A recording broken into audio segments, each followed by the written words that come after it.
Assalamualaikum warahmatullahi wabarakatuh. Perkenalkan, nama saya Rusita. Saya dari Akidah Ala Lokal C.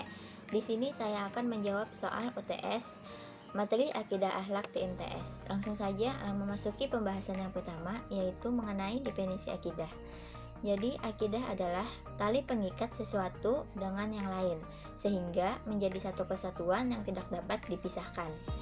Jika masih dapat dipisahkan, itu berarti belum ada pengikat dan sekaligus belum ada akidahnya. Nah, dalam pembahasan yang masyhur, akidah diartikan sebagai iman, kepercayaan, atau keyakinan.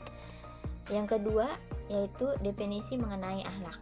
Akhlak adalah tingkah laku seseorang yang didorong oleh suatu keinginan secara mendasar untuk melakukan suatu perbuatan. Nah, perbuatan ini baik itu perbuatan baik maupun perbuatan buruk tanpa mempertimbangkan pikiran terlebih dahulu. Kemudian yang ketiga, tujuan pembelajaran akidah akhlak di MTS. Jadi tujuan pembelajaran akidah akhlak di MTS ini adalah menumbuh kembangkan akidah melalui pemupukan, pemberian, pengembangan pengetahuan, pengamalan, penghayatan, pembiasaan, serta pengalaman peserta didik tentang akidah Islam, sehingga menjadi manusia muslim yang terus berkembang keimanan dan ketakwaannya kepada Allah. Selain itu, tujuan pembelajaran akidah akhlak untuk mewujudkan manusia yang berakhlak mulia dan menghindari akhlak tercela dalam kehidupan sehari-hari. Yang keempat, mengenai tujuan lingkup akidah akhlak di MTS.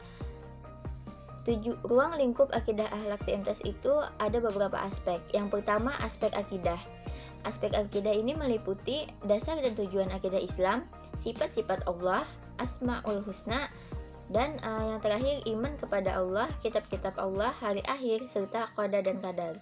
Yang kedua, aspek akhlak terpuji, yaitu ikhlas, taat, khauf, taubat, tawakal, ikhtiar, sabar, syukur, qanaah, tawaddu, husnudzon, tasamuh, ta'awun, berilmu, kreatif, produktif, dan pergaulan remaja yang sehat.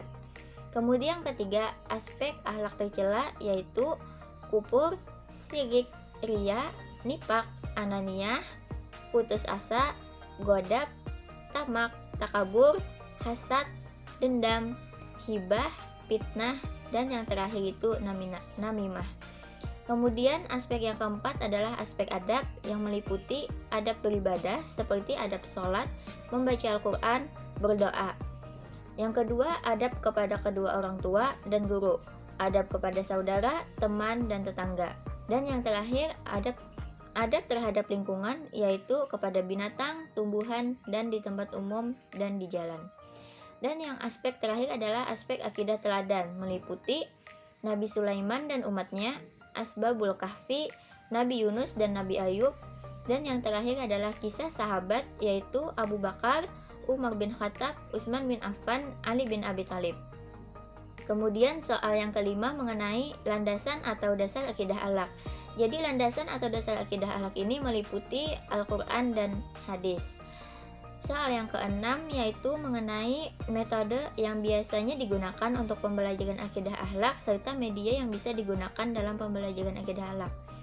Nah, jadi metode yang biasanya digunakan untuk pembelajaran akidah akhlak ini adalah metode ceramah, metode diskusi, metode tanya jawab, metode pemberian tugas, dan metode kisah atau cerita. Kemudian yang kedua mengenai media yang biasa digunakan dalam pembelajaran akidah akhlak ini adalah media cetak seperti buku paket akidah akhlak dan juga kartun.